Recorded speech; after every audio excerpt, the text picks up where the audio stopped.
Subscribe करें step ahead learning channel को ताकि आपको आपकी स्टडी में आने वाली प्रॉब्लम्स के सॉल्यूशन हमेशा मिलते रहें। घंटी दबाना मत भूलिए। Hello and welcome to our channel step ahead learning.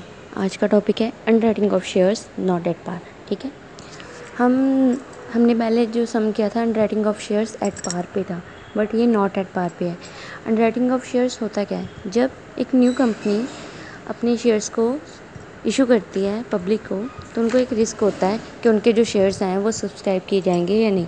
तो वो इस रिस्क को कवर करने के लिए फर्म्स, बैंक्स, इंश्योरेंस कंपनी के साथ कॉन्ट्रैक्ट कर लेती हैं। ठीक है, कॉन्ट्रैक्ट के साथ ये जो फर्म्स, इंश्योरेंस कंपनी होती है, ये एज ए अंडरराइटर्स बन जाते हैं, जो थोड़ा मतलब कि होल पोर्शन या फिर थोड़ा सा पोर्शन जो भी बच जाता है उनको ख़रीद लेते हैं, ताकि इससे क्या होता है कि कंपनी के पूरे शेयर्स जो होते हैं जिन्होंने इशू किए वो परचेज़ की मतलब कि सब्सक्राइब हो जाते हैं, और जो जिन्होंने ये अंडरराइटर्स ने ये बाय सब्सक्राइब किए होते हैं उनको उसके बदले में कमीशन मिल जाती है, और वो जो उन्होंने शेयर्स परचेज़ किए होते हैं वो भी आगे सेल करके उनको उसका भी पैसा मिल जाता है। ओके, ठीक है, तो इंट्रो कंप्लीट होगी हमारी। अब हम स्टार्ट करते हैं हमारा स्टेटमेंट। वेट स्टेटमेंट स्टार्ट करने से पहले मैं ये तो बताना भूल गई कि underwriting of shares not at par का क्या मीन हुआ। देखो, जो कंपनीज़ हैं वो अपने शेयर्स को इशू करते हैं पार वैल्यू पे। जैसे पार वैल्यू हमारी होती है ना, फिक्स्ड होती है, 10 होगी या 100 होगी। ठीक है, ये हमारी पार वैल्यूज़ होती हैं। जब इन पार वैल्यूज़ के नीचे मतलब कि 9 पे या 9.5 पे हमारे शेयर्स बिकते हैं तो उसको डिस्काउंट बोलते हैं और नॉट एट पार भी बोलते हैं। ठीक है, ये दोनों होते हैं मीनिंग इसके। Okay, clear. अब हम सम स्टार्ट कर सकते हैं अपना। अब हम सम स्टार्ट करने से पहले एक बार रजिस्ट्रेशन डिस्कस कर लेते हैं। ठीक है, फिर सम अपना स्टार्ट करेंगे। Okay, X and Y enter into joint venture to act as underwriter of a newly formed company which issue 60,000 shares at 10 each। ठीक है, एक्स एंड वाई कौन है? अंडरराइटर्स हैं। उन्होंने क्या किए? शेयर्स उन्होंने जो न्यूली फॉर्म्ड कंपनी है उनके शेयर्स जो हैं उन्होंने लेने हैं। ठीक है, क्योंकि अंडरराइटर्स का काम ये होता है कि वो न्यूली फॉर्म्ड कंपनी को के साथ कॉन्ट्रैक्ट करके अपने उनके शेयर्स बेचते हैं और फिर उनसे कमीशन लेते हैं। ठीक है, तो ये जो न्यूली फॉर्म्ड कंपनी है ये क्या कर रही है? ये 60,000 शेयर्स को इशू कर रही है पब्लिक को। ठीक है, जो अंडरराइटर्स हैं उन्होंने कहा कि हम आपके सिर्फ 85% शेयर्स की गारंटी लेते हैं। मतलब 60,000 जो शेयर्स हैं उसके 85% कितने परसेंट? मतलब 51,000 शेयर्स की वो गारंटी लेते कि हाँ वो बिकवा देंगे। ठीक है, मतलब उससे ज़्यादा नहीं। 15% कंपनी को खुद बेचने पड़ेंगे या फिर खुद खरीदने पड़ेंगे, जो भी करें वो 15% उनको अपने आप देखना पड़ेगा। जो 85% है वो अंडरराइटर्स बेचेंगे या फिर खुद बाय करेंगे, बट वो पैसा 85% के पैसा वो कंपनी को पे करेंगे। ठीक है, इन्होंने एक जॉइंट बैंक अकाउंट खोला जिसमें इन दोनों ने 35,000 की एंड कॉन्ट्रीब्यूशन की। ठीक है, पब्लिक ने कितने सब्सक्राइब किए? 44,000 शेयर्स। ठीक है, टोटल जो बेचे थे। और अंडरराइटर्स ने क्या किया कि अंडरराइटर्स ने अपनी जो फ़ीस चार्ज करनी उन्होंने कैसे की? उन्होंने मतलब जो भी उन्होंने काम किया उसकी फ़ीस वो चार्ज करेंगे 5% कमीशन देके। उनको कमीशन कैसे मिलेगी? बाय चेक मिलेगी। ठीक है, उन्होंने जो मिसलेनियस एक्सपेंसेस जो भी है ना वो उन्होंने bank account, joint bank account में जिन्होंने पैसा डाला ना उसके द्वारा पे आउट करेंगे। ठीक है, अब एक्स जो है उसने 3,000 शेयर्स खरीद लिए 9 पर शेयर। ठीक है, 9 पर शेयर मतलब हमारी पार वैल्यू कितनी थी? 10 की थी, बट हमने कितने की खरीदी?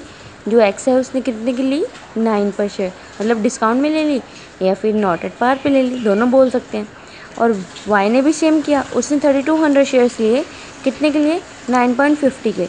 मतलब उसने भी पार वैल्यू पे नहीं ली, इसलिए तो ये सम का नेम ही है under writing of shares not at par. ठीक है, द रेस्ट ऑफ जो बाकी शेयर्स बच गए वो 12 पर शेयर्स पे इन्होंने बेच दिए। ठीक है, अब हम देखते हैं कि कितने बाकी बच गए। वो जब सम सॉल्व करेंगे ना तब पता लग जाएगा हमें। जो ब्रोकरेज बीइंग 0.50 पर शेयर है, मतलब कि हर जो ब्रोकरेज लेंगे वो लोग वो 50 पैसा लेंगे हर पर शेयर के पीछे। ठीक है, प्रॉफिट जो है वो इक्वली शेयर करेंगे। और उन्होंने कहा लास्ट में कहा, लास्ट लाइन का ये है कि नेसेसरी लेजर्स अकाउंट हमने प्रिपेयर करने, ठीक है। अब हम अपना सम स्टार्ट करते हैं, ठीक है। सबसे पहले जॉइंट वेंचर अकाउंट बनाएंगे हम। फर्स्ट एंट्री होगी, हमने पहले खर्चा किया, ठीक है, तो इसमें खर्चे की एंट्री क्या आएगी, to joint venture account debit to bank account, ठीक है। तो हमने वेंचर में डेबिट करना है वेंचर को, ठीक है। तो क्या क्या डेबिट किया है, शेयर्स परचेज़ किए, कितने के शेयर्स परचेज़ किए हैं ये हम देख लेते हैं। देखो हमारे पास टोटल शेयर्स थे 60,000 के, ठीक है। 60,000 के शेयर्स थे और जो अंडर राइटर्स थे उन्होंने गारंटी ली थी 85% की। तो 60,000 के 85% कितने शेयर्स हुए, 51,000 शेयर्स, ठीक है। ये 51,000 शेयर्स की गारंटी ली थी अंडर राइटर्स, ठीक है। मतलब कि अब उन्होंने जो पब्लिक है उन्होंने कितने मतलब कितने सब्सक्राइब किए, उन्होंने सब्सक्राइब किए 44,000 शेयर्स। अब सारे जो शेयर्स उन्होंने सब्सक्राइब किए हैं वो उन कंपनी ने जो इशू किए तो उसमें से तो किए नहीं होंगे, कुछ अंडरराइटर्स के भी होंगे, कुछ पब्लिक के भी होंगे। तो जो टोटल 44,000 है उसका 85% हम निकाल लेते हैं, ठीक है। 85% निकाला मतलब कि 44,000 में जो 37,400 शेयर्स हैं वो अंडरराइटर्स की जो गारंटी में थे वो शेयर्स हैं, ठीक है। मतलब उन्होंने जितनी गारंटी ली थी उसके वो शेयर्स हैं और बाकी जो शेयर्स हैं वो कंपनी के हैं, ठीक है। मतलब उनके सब्सक्राइब किए और बाकी अंडरराइटर्स के सब्सक्राइब किए। अब देखो, हाँ, अंडरराइटर ने से गारंटी ली थी 51,000 की, ठीक है। उसमें से उनके कितने शेयर्स बिक गए, 37,400। तो कितने के बच गए, 13,600 के, ठीक है। इतने शेयर्स बच गए। तो इतने शेयर उन्होंने मतलब कि ख़रीद लिए, परचेज़ कर लिए। तो इनको अगर इंटू 10 करेंगे तो कितना हो जाएगा, 1,36,000, ठीक है। ये एक्सपेंस हो गया, मतलब कि एक्सपेंस इन्होंने कोवेंचर्स के लिए एक्सपेंस हो गया इन्होंने। तो ये डेबिट वाली साइड आ गया, ओके। और एक्सपेंस एक और था जो उन्होंने जॉइंट बैंक के द्वारा पे आउट किया गया था 1,500 का, जो कोवेंचर्स ने पे किया था जॉइंट बैंक अकाउंट में। दोनों ने 35,000 उसने डाले थे एक्स ने और 35,000 वाई ने डाले थे, ठीक है, ओके। अब क्रेडिट वाली साइड की एंट्री आएगी, by joint bank account commission. देखो अब इसमें कमीशन क्यों हमारी क्रेडिट साइड पे आई, एक्चुअली ये जो अंडर राइटिंग्स के शेयर्स की इनकी ट्रांजैक्शन अलग होती है। देखो इसकी ट्रांजैक्शन होगी joint bank account shares account to joint venture account, ठीक है। यहाँ पे क्रेडिट हो रहा है जॉइंट वेंचर अकाउंट, तो क्रेडिट की साइड पे joint venture account by commission लिख देंगे, ठीक है। और जो हमारा जॉइंट बैंक अकाउंट है उस साइड में हम डेबिट साइड में एंट्री डालेंगे इसकी कमीशन की, ठीक है, क्लियर। अब जो by X account shares taken, X ने जो है उसने शेयर्स टेकन किए 3,000 शेयर्स उसने लिए थे 9 रुपीज़ के, है ना। तो 27,000 शेयर्स हुए, ठीक है, उसने टेकन किए। मतलब जब कोई परचेजेस की जाती हैं तो जो जॉइंट वेंचर उसकी एंट्री क्या होती है, परचेजेस की उसकी एंट्री होती है जब जो भी शेयर्स बच जाते हैं जो उन्होंने नहीं लिए होते उसकी एंट्री होती है shares account debit to joint bank account to coventure account, ठीक है। तो जॉइंट बैंक अकाउंट और कोवेंचर्स अकाउंट ये दोनों अकाउंट क्रेडिट साइड पे आएंगे। शेयर्स अकाउंट हम बना ले रहे हैं तो इसलिए इसकी जो परचेजेस की एंट्री है वो किसी भी साइड पे नहीं आएगी, ठीक है। दो जॉइंट बैंक अकाउंट और जॉइंट वेंचर अकाउंट दोनों साइड क्रेडिट होंगे, ठीक है। अब वाई ने भी सेम किया तो उसके भी हमने वाई ने 3,200 के शेयर्स कितने में लिए थे 950 पे, तो उसके हो गए 30,400, ठीक है। और अब जो उसने लास्ट है बाय जॉइंट अकाउंट जो शेयर्स हैं वो उसने सोल्ड किए हैं, तो सोल्ड करने की एंट्री क्या आएगी, सोल्ड जब हम करते हैं तो joint bank account to joint venture account, joint venture account हमारा क्रेडिट होता है और जॉइंट बैंक अकाउंट हमारा डेबिट हो जाता है, ठीक है। शेयर्स उसमें से मतलब पैसा कम हो जाता है। तो हमने 85,100 से शेयर्स के क्रेडिट कर दिया। ये सेल हुई कैसे, ये भी अब हम ध्यान लेते हैं। देखो 85,100 कैसे आए, हमें ये तो पता होना चाहिए ना ऐसे थोड़ी किसी की एंट्री डाल सकते हैं। देखो अब हमने जो कैलकुलेशन की थी हमारी निकल गई थी। अब हम कैलकुलेट करेंगे कि calculation of sales of share in market. देखो शेयर्स हमने परचेज़ कितने किए थे, मतलब एक्स और वाई ने कितने परचेज़ किए थे, 30,600 के ना उसने परचेज़ किए। उसको 10 ईच से करेंगे, वो बाद में देखेंगे। और क्या कहते हैं, शेयर्स कितने ले लिए थे हमने, एक तो हमने 3000 शेयर्स एक्स ने ले लिए और 3200 शेयर्स वाई ने ले लिए। तो मतलब टोटल उन्होंने कितने ले लिए, 6200। ठीक है, तो 13600 में से अगर इन्होंने इतने शेयर्स ले लिए 6200, तो बचे कितने, 74,000 शेयर्स बच गए। ठीक है ना, वो जो शेयर्स बच गए ना उसको अब हमने मल्टीप्लाई करना है 12 से। मतलब हमने कहा था ना वो हमारे इलस्ट्रेशन में कि जो रेस्ट ऑफ द शेयर्स है वो 12 पर शेयर पे हम सोल्ड करेंगे, तो इनको इंटू 12 कर देंगे तो 88,800 हो जाएगा। ठीक है, और हमने ब्रोकरेज भी लेस करनी है। तो ब्रोकरेज कैसे कि 7400 जो शेयर्स हैं उनको बेचने में कितनी ब्रोकरेज लगी, इंटू 0.50 कर देंगे, तो मतलब हमारी ब्रोकरेज लगी 3700। ठीक है, तो टोटल कितने की सेल हुई हमारे, मतलब नेट सेल हमारे पास कितना आया, 88,800 में से अगर हम ब्रोकरेज माइनस कर दें 37,000 तो हमारी कितनी आएगी, 85,100। ठीक है, ये हमारी नेट सेल हुई। तो नेट सेल हमने कहाँ पे डाल दी, जॉइंट वेंचर अकाउंट में, क्रेडिट साइड पे। ओके, अब जो जॉइंट वेंचर अकाउंट है वो इस साइड क्रेडिट साइड पे आ गया। ठीक है ना, तो अब जो हमारी क्रेडिट साइड है वो ज़्यादा है और डेबिट साइड हमारी कम है। तो जैसे कि हमें पता है, हम +2 से करते आ रहे हैं कि हमने क्रेडिट वाली साइड वाला ज़्यादा होता है तो हम उसको प्लस आउट करके डेबिट वाली साइड माइनस करते हैं, तो जो भी बचता है हमारा वो प्रॉफिट होता है। और अगर हमारा डेबिट साइड ज़्यादा और क्रेडिट साइड कम हो तो फिर वो हमारा लॉस होता है। ठीक है, पर हमारा क्रेडिट साइड ज़्यादा और डेबिट साइड कम है। ठीक है, तो हम इसको प्रॉफिट को, जो भी हमारा प्रॉफिट बचता है उसको हम एक्स और वाई को डिस्ट्रीब्यूट कर देंगे। कितना आएगा, 30,500 हमारा बचता है। ठीक है, और हमने इलस्ट्रेशन सब में पढ़ा था कि हमने इक्वली शेयर करना है प्रॉफिट दोनों को। तो 15,250 इसको, ठीक है, और 15,250 उसको आ जाएगा, दोनों एक्स को और वाई को दोनों को आ जाए। ठीक है, ये हमारा जॉइंट वेंचर अकाउंट कंप्लीट हो गया।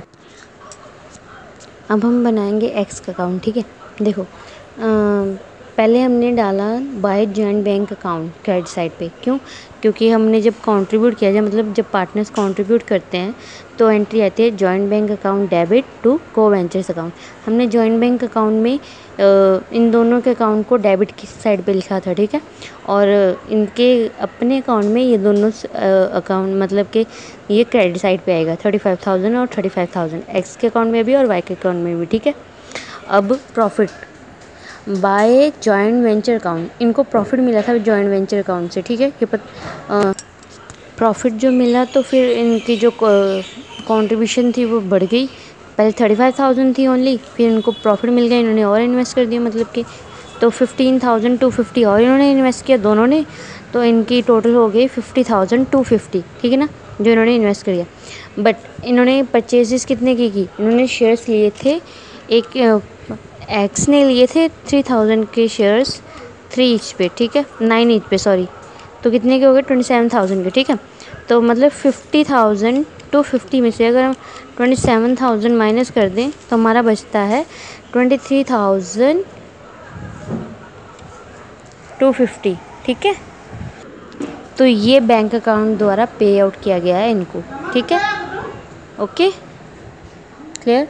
और सेम वैसे ही वाई का भी सेम है कि उसने भी 35,000 का इन्वेस्ट किया था, प्रॉफिट इसका 15,250 का है।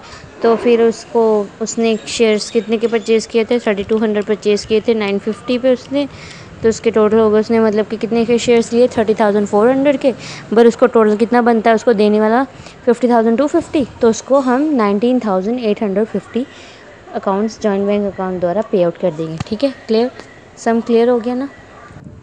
अब हम बनाएंगे जॉइंट बैंक अकाउंट। ठीक है, सबसे पहले तो हम कैपिटल जो, मतलब कि इन्होंने एक्स और वाई ने जो पैसा इंट्रोड्यूस किया है वो लगा देंगे, जो कंट्रीब्यूट किया है तो जॉइंट वेंचर में वो डालेंगे हम पहले। 2x contribution 35,000, 2y contribution 35,000। ठीक है, अब हम डालेंगे जो कमीशन है। कमीशन की एंट्री क्या थी हमारी, joint bank account debit, shares account debit to joint venture account. ठीक है, तो शेयर्स अकाउंट तो हम बना नहीं रहे और जॉइंट बैंक अकाउंट को हम डेबिट कर देंगे कमीशन से। कमीशन हमारी कितनी थी, 25,500। ये 25,500 कमीशन कैसे है ये भी तो कैलकुलेट करें हम। देखो जो शेयर्स हमने सब्सक्राइब किए थे 51,000 के 10 ईच पे था। ठीक है, तो इसका हमने 5% निकाल लिया, कितना बचता है 25,500 कमीशन। सिंपल, जो अंडरराइटर्स ने जितने शेयर्स के लिए गारंटी भरी थी उस पर 5% कमीशन लगाया तो 25,500 हमारी कमीशन आ जाती है। ठीक है, क्लियर। अब हमारे जो सेल्स हमने की थी यहाँ पर जॉइंट बैंक अकाउंट में, जो क्रेडिट साइड पे किया था वो इस साइड डेबिट साइड पे आ जाएगा, joint venture account, sale of shares. ठीक है, अभी हमने किया था ना सेल ऑफ शेयर्स का, कि जॉइंट बैंक अकाउंट क्या होता है, डेबिट होता है, और जॉइंट वेंचर अकाउंट इसकी एंट्री होती है वो क्रेडिट होता है। ठीक है, अब हम जॉइंट बैंक अकाउंट की क्रेडिट साइड बनाएंगे। ठीक है, देखो बाय जॉइंट वेंचर अकाउंट 1,36,000 से हम इसको डेबिट करेंगे, क्योंकि जॉइंट बैंक अकाउंट से खर्चा किया है, उन दोनों पार्टनर से शेयर्स जो टेकन किए थे। ठीक है, तो उसको डेबिट भी तो करेंगे। कैपिटल पहले जो डेबिट साइड थी वो कैपिटल इंट्रोड्यूस कर रही थी, मतलब ये एक्सपेंसिव साइड है तो ये हम पे आउट करते हैं, debit the receiver credit the giver होता है ना, पता है ना, ऐसे ही। ठीक है, और उसके बाद फिर हमने जो एक्सपेंसेस पे आउट किए थे 1,500 के वो इस साइड डाल देंगे। और जॉइंट बैंक अकाउंट ने एक्स और वाई दोनों को पे आउट किया है, क्योंकि इन दोनों ने इन्वेस्ट ज़्यादा किया था और खर्च मतलब उनको मिला कम है, तो जॉइंट बैंक अकाउंट से वो अपना जो इन्वेस्टमेंट थी उससे पैसा लेंगे वापस। ठीक है, जॉइंट बैंक अकाउंट को मतलब पे आउट करेगा इन दोनों को। तो कितना पे आउट करेगा, बाय एक्स 23,250 आएगा। ठीक है, हमने उनमें उनके दोनों अकाउंट्स में बताया कि ये कैसे आया 23,000, और बाय वाई को 19,850। ठीक है, दोनों साइड का टोटल सेम आ गया 1,80,600 और जिसका भी 1,80,600। ठीक है, clear. Joint bank account clear हो गया ना कि कैसे मतलब कैसे बना सारी ट्रांजेक्शन। ठीक है, लास्ट में मैंने आपको वर्किंग नोट भेजा है पूरे सम का। ठीक है ना, ताकि आपको सारे डाउट्स क्लियर हो जाएं कि ये शेयर्स कितने हमने मार्केट में बेचे, कमीशन कैसे आई, कितने शेयर्स को वेंचर्स ने टेक आउट किए थे। अगर फिर भी किसी को अगर कोई डाउट रहता है तो वो हमें कमेंट करके प्लीज़ बताइए, हम उसके डाउट क्लियर करेंगे ज़रूर। Okay, thank you.